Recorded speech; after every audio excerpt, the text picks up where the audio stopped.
আল্লাহু আল্লাহু ইয়া রাব্বি ইয়া আল্লাহ, আল্লাহু ইয়া রাব্বি ইয়া আল্লাহ।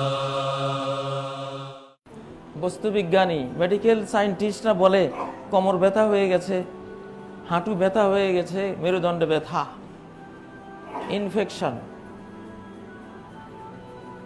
ওষুধ খেতে হবে। আর কোরআন এসে বলে, ডাক্তার সাহেব আমার একটা পরামর্শ নেবেন। আচ্ছা কি? কোরআন বলতেছে আপনার রোগীদেরকে একটু বলেন এই চোখ দুইটা হেফাজত করতে, তো কোমর ব্যথাও সেরে যাবে,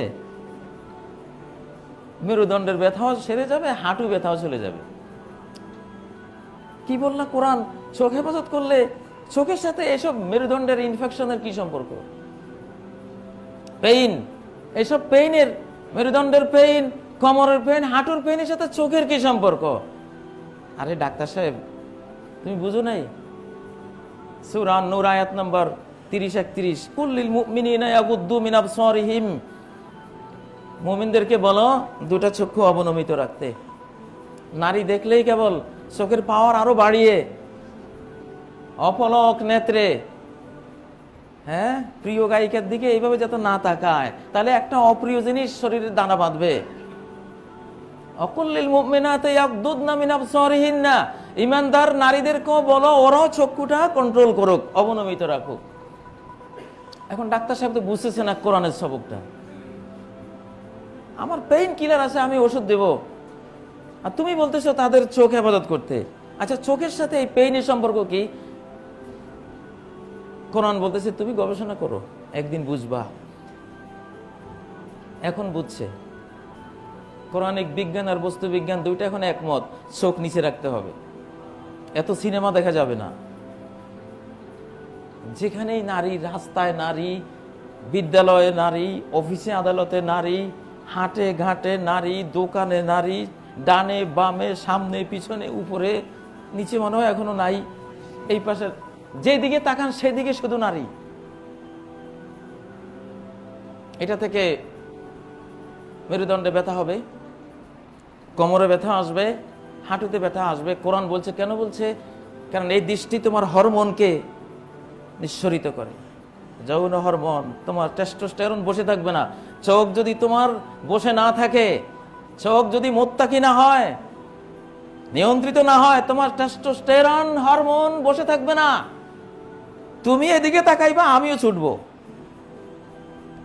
তুমি তো সুইচ অন করে দিলা, এটা হলো সুইচ, দুইটা সুইচ, যৌবনের দুইটা সুইচ আল্লাহ দিয়েছেন আপনাকে। সুইচ দুইটা অন করে দিলেন তো বাস, অন হয়ে গেল। হরমোনগুলো নিঃসরণ করে অঙ্গে প্রত্যঙ্গে, লিভারে, হার্টে, কিডনিতে, অস্থিতে, গোস্তে, রক্তের প্রতিটি হোয়াইট সেল, রেড সেলে, প্রতিটি বিলিয়ন ট্রিলিয়ন সেলে সেলে হয় ওই হরমোন।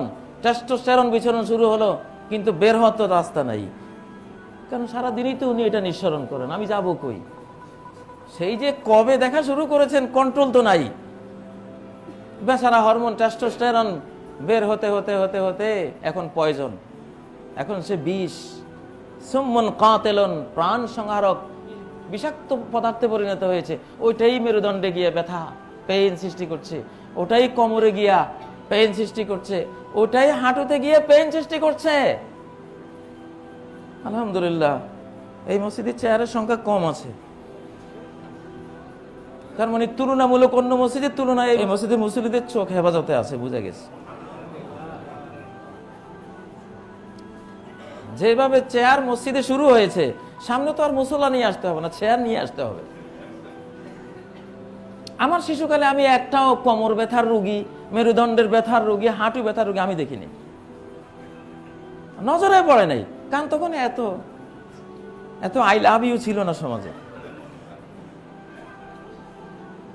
আমি তোমায় ভালোবাসি, যেখানে সেখানে পথে ঘাটে আমি তোমায় ভালোবাসি, আই লাভ ইউ, এগুলির যন্ত্রণায় কোমরে আমি আর পারলাম না তোর এই ভালোবাসা সইতে। কত ভালোবাসবি তুই? তোর ঘরে কি স্ত্রী নাই?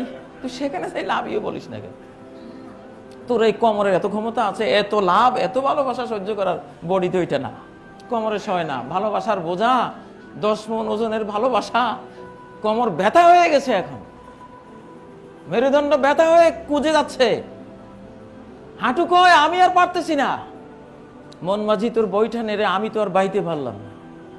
মেডিকেল সায়েন্স যে রুমে শেখানো হয় সেই রুমেও এই কোমর ব্যথার, মেরুদণ্ড ব্যথার, হাঁটু ব্যথার উৎপাদন হচ্ছে, কারণ তরুণ তরুণীদেরকে একসাথে শিখেছে। আরে ডাক্তার, শুধু দেহের চিকিৎসা করি পারবা না, বিবেককেও ডাক্তারি শিখাও, হার্টকে ডাক্তারি শিখাও, আর বডিকেও কি ডাক্তারি শিখাও।